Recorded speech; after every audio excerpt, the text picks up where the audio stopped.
Sometimes you see a story and you are like, "Uh, everyone's going to be covering it. Everyone's going to be covering it. There's plenty of other things, I could be looking at or talking about. But honestly, this opportunity is just too funny to pass up.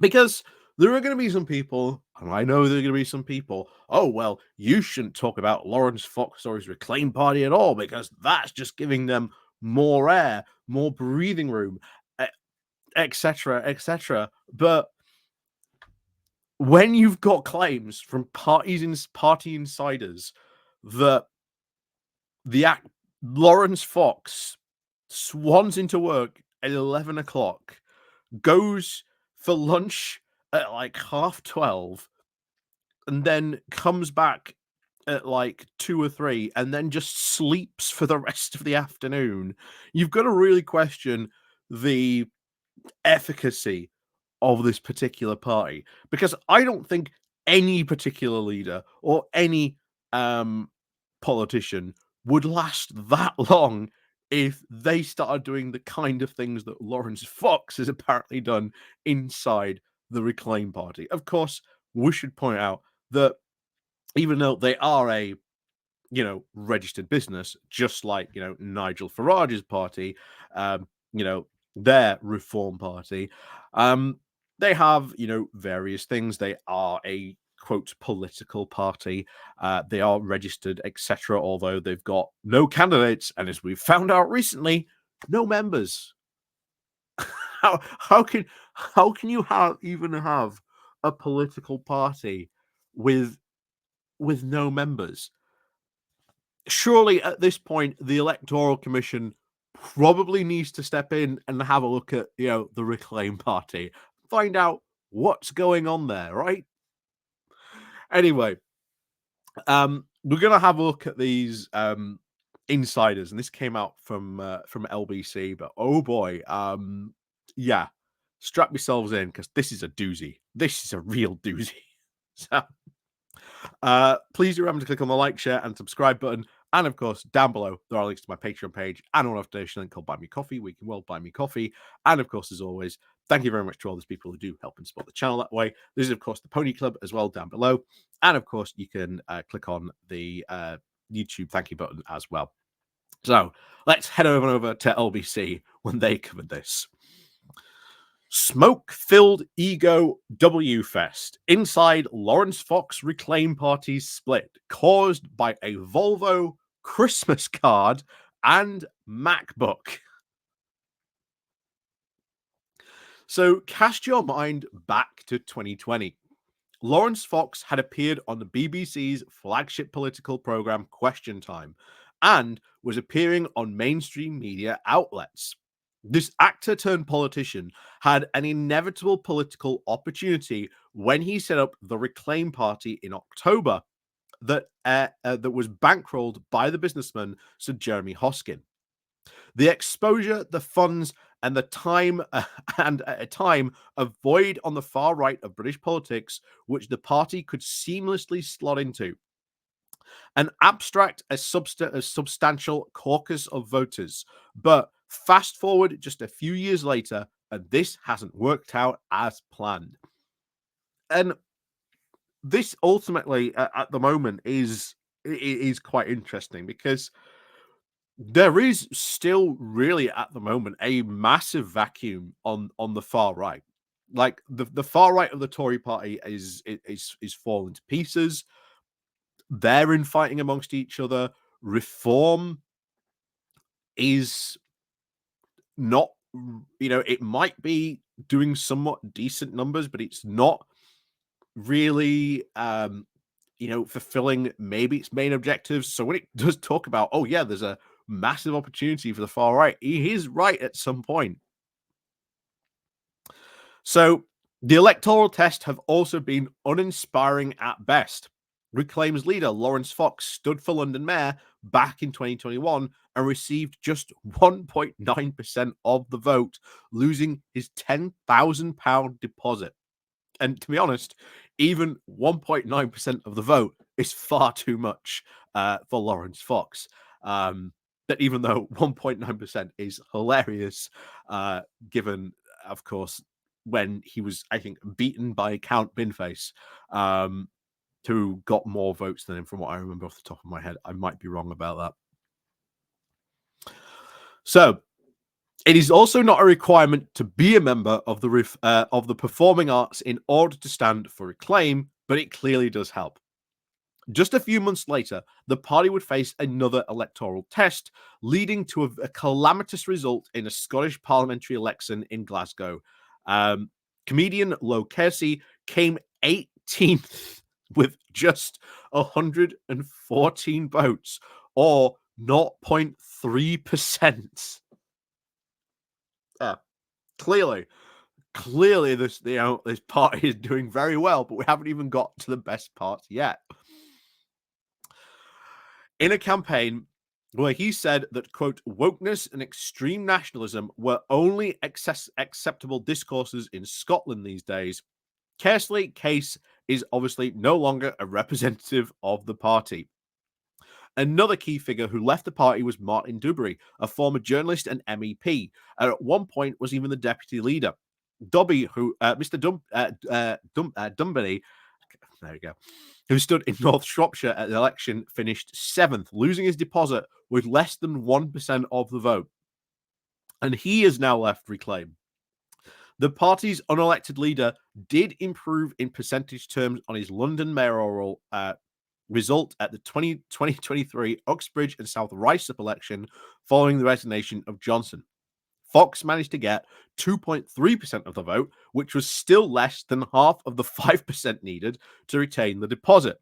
To be fair, Fox did comfortably defeat the Lib Democrats, but he still lost another £500 deposit. But what's gone badly wrong with Reclaim? In the words of one former insider, it's simple. Laurence Fox. This is where it gets fun. The man's a nutter. He's a walking, dangerous ego. This account from a Forder insider who describes how Fox's work ethic was woeful. He alleges that Laurence Fox used to stroll in late every day at 11 a.m. and then proceed to go for a long lunch at 12:30, followed by a nap at 2 p.m. because he was so worn out. The work ethic was a joke.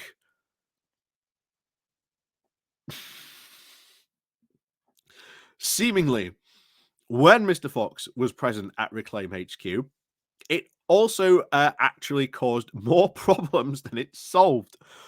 When Laurence was there, it turned into a smoke-filled ego, well, I think you can say W-Fest, where they were apparently frequent clashes with the now former deputy leader, Martin Danbury. The former deputy leader fell out with the party after reportedly becoming very uncomfortable at the offer from Jeremy Hoskin, reported in the Telegraph that he would financially reward MPs if they were to lose their seats. Another overlooked feature of this political entity is that Laurence Fox has never actually been elected into the role. It is based on a current mechanisms of the party is unlikely to obviously ever be involuntarily disposed. LBC has also been told the Reclaim Party currently has no members. No one is actually able to join because there is no mechanism to join, the insider said. You're able to sign up to a mailing list, but currently the Reclaim Party has no members and never and has had an official membership. So I honestly have to say at some point, does the Electoral Commission get involved and investigate what's going on in the Reclaim Party? I seriously, I have to ask that. Like, do they step in at some point and go, okay, we're gonna have a close look at you guys because clearly there's something going on here when you haven't got, an official party membership. I think if you want to have a political party, I think at least you need some members. To have that party, to exist. But there you go. And it's only about to get even more crazy. One of the curious recent fallouts was the sudden resignation of Reclaim's only MP, Andrew Brigden. Mr. Brigden represented the party in Parliament for just over 6 months between May and December of 2023, but made, quote, the incredibly difficult decision to resign due to a difference in the direction of the party. I couldn't help maybe is disagreeing with the ethics of Laurence Fox and his amazing work ethic. In fact, LBC learned that Laurence Fox was loath to travel to Leicestershire to campaign for their party's only MP. He rarely went to Leicestershire because he didn't see it as a sexy seat, the insider explained. Yes, we're only Laurence Fox. We're only going to run our Reclaim party in the most sexiest seats in the UK. How how is that a political strategy? Oh, we're not going to run our campaign here because that seat just isn't sexy enough. Sex it up a bit, guys. Then maybe we'll campaign.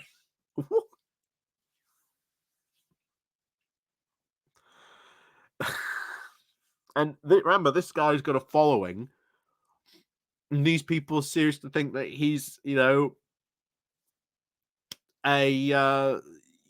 some sort of political genius mastermind. The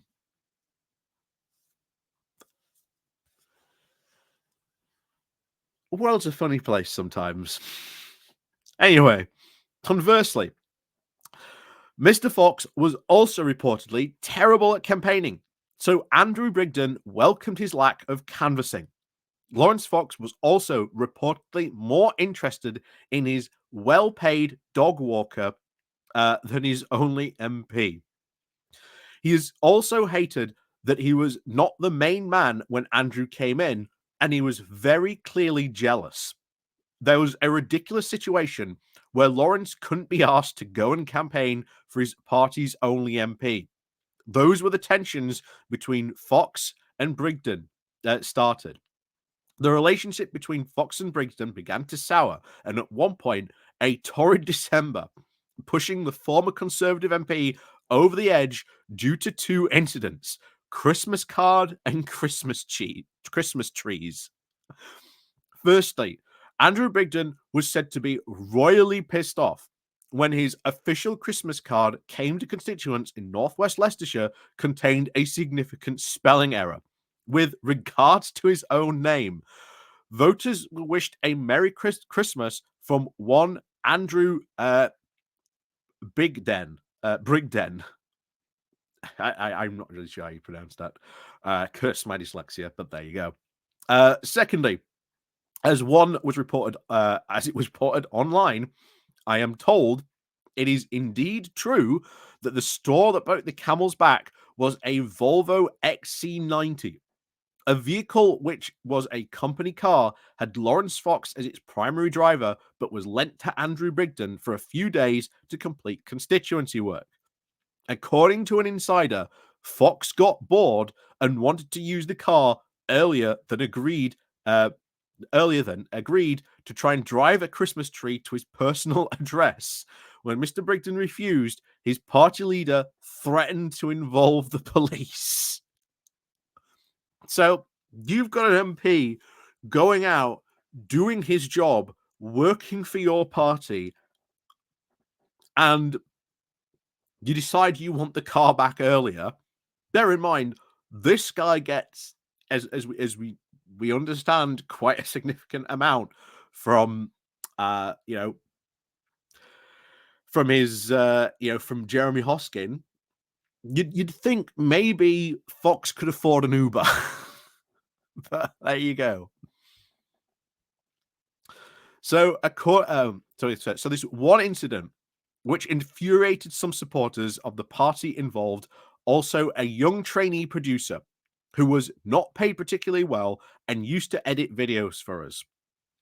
We were told that this individual had a long commute from a city in the south to the party's headquarters in London. I like that. City in the south. So what could that be? So if you think outside of London in the south, Southampton, Portsmouth, Bristol, um, and again, that's a long way to commute if this guy was poorly paid. A long way to commute if this guy was really poorly paid as being reported. Um, it was then agreed that this employee should have a top of the range MacBook Air in order to work from home and to save on the expense and lengthy commute. When the MacBook was agreed and ordered, Fox apparently decided that he was more deserving of the computer, saying, "I fancy having that," and then proceeded to take it off the employee's desk and install it at home.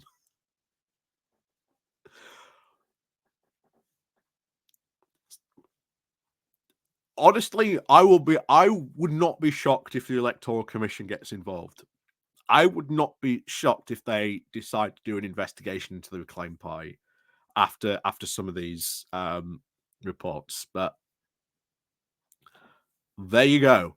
Um yeah. The Reclaim Party. what a what an absolute complete joke. But anyway, there you go.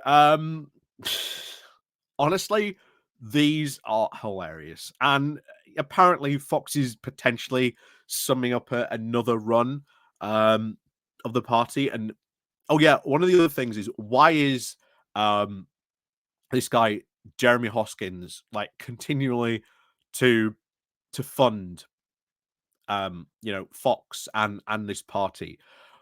Apparently, according to this insider, apparently according to this, he views him as his naughty son who is upsetting the right people. So Laurence Fox probably going to be around for some time then, so long as he keeps getting this funding from Hoskins. But we'll see. We'll see how long that lasts. But I don't think it'll be too much longer because how can you just keep on paying this guy? I mean, I suppose he's well. I was going to say I suppose he's got his acting career, but I think that's gone up in smoke, and even his music career. So I say he hardly set the world on fire. I don't think, shall we say, we'll be talking about Laurence Fox maybe a couple of years from now. Um, I think we'll probably be saying Lawrence who, or oh yeah, wasn't he the guy who was in charge of that party who had like an absolutely awful work ethic? But as always, thank you very much for watching, and of course, we'll see you all next time.